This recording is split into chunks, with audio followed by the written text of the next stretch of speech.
আজি সদৌ অসম সংখ্যালঘু ছাত্ৰ ইউনিয়ন আমচুৰ কেন্দ্ৰীয় সমিতিৰ নিৰ্দেশ মৰ্মে এই হিটলাৰী শাসন চলোৱা চৰকাৰৰ বিৰুদ্ধে আমি 2 ঘণ্টীয়া অৱস্থান ধৰ্মঘট কাৰ্যসূচী হাতত লৈছোঁ। আপোনালোকে জানে যে অসমত এছআৰৰ নামত যি বৈধ ভাৰতীয় নাগৰিকসকলৰ ভোটাৰ লিষ্টৰ পৰা নাম কৰ্তন কৰাৰ কাৰণে যি ষড়যন্ত্ৰ কৰি আছে, এই ষড়যন্ত্ৰ আমি সদৌ অসম সংখ্যালঘু ছাত্ৰ ইউনিয়নে ফালি ছিঙি হ'লেও আমি আমাৰ গন্তব্যস্থানত যাম।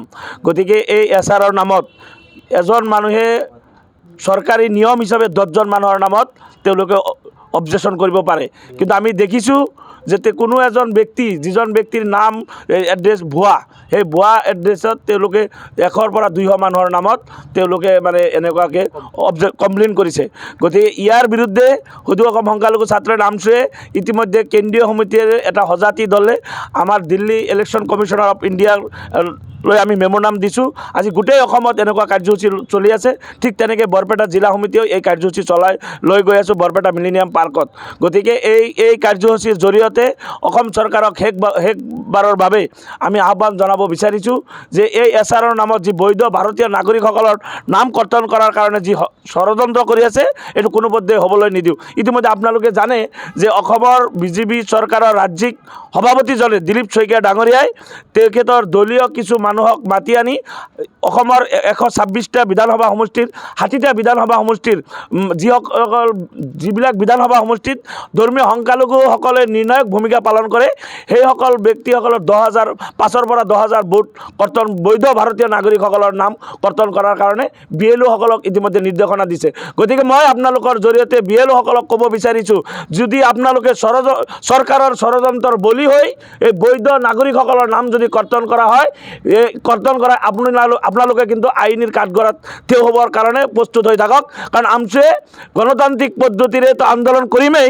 আমি আইনীভাৱে যুঁজ দিয়াৰ কাৰণে এই বৈধ নাগৰিকসকলৰ নাম যদি কৰ্তন কৰা হয়, যিসকল BLOসকলে এই কামৰ লগত জড়িত হৈ থাকিব তেওঁলোকৰ কিন্তু চাকৰিও নাথাকে, এই চৰকাৰে কিন্তু তেওঁলোকৰ চাকৰি ধৰি ৰাখিব নোৱাৰে। গতিকে মই BLOসকলক মই ক'ব বিচাৰিছোঁ যে BLOসকল আমাৰ শত্ৰু নহয়। BLOসকলক কৈছোঁ যে যথেষ্ট কষ্ট কৰি আছে, যথেষ্টখিনি ত্যাগ স্বীকাৰ কৰিছে BLOসকলে।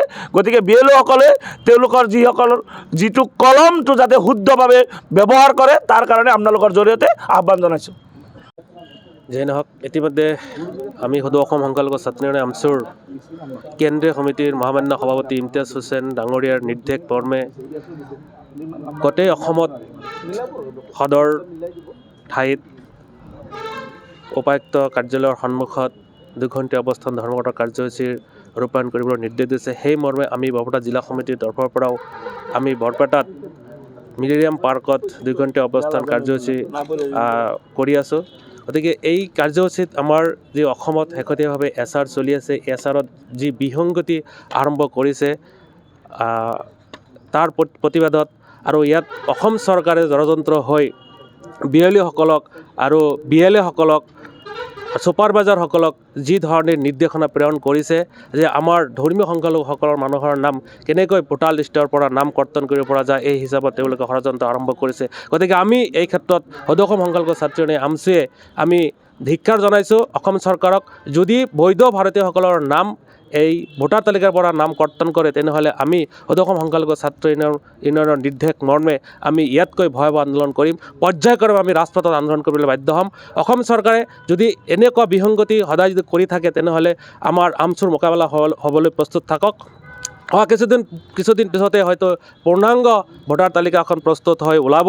গতিকে ইয়াত যদি আমাৰ বৈধ ভাৰতীয়সকলৰ নাম কৰ্তন হয়, তেনেহ'লে আমি অসম চৰকাৰক সকীয়াই দিব বিচাৰিছোঁ যে ৰাজপথত আন্দোলন মোকাবিলা কৰাৰ কাৰণে আমচুৰ লগত প্ৰস্তুত হৈ থাকক। ইয়াৰ পিছত কিন্তু ভয়াৱহ আন্দোলন আমি গঢ়ি তুলিম।